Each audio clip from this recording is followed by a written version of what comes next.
రథసప్తమికి నేను ఇలా పూజ చేసుకున్నాను. పర్వణం చేసి పాలు పొంగించుకుని రథం బుడ్డి రథం జెండా జారిపోయింది.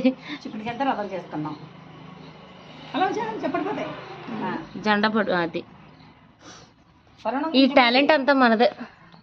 ప్రసాదం అలా పెట్టుకున్నాం.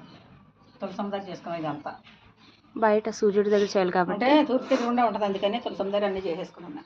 ఈ డెకరేషన్ అంతా నాదే, మొత్తం అన్నీ నాయే. మొత్తం నా కూతురే చేస్తుంది.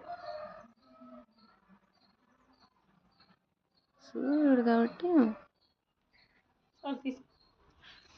వీడియో నచ్చినట్లయితే లైక్, షేర్, సబ్స్క్రైబ్. నమస్తే.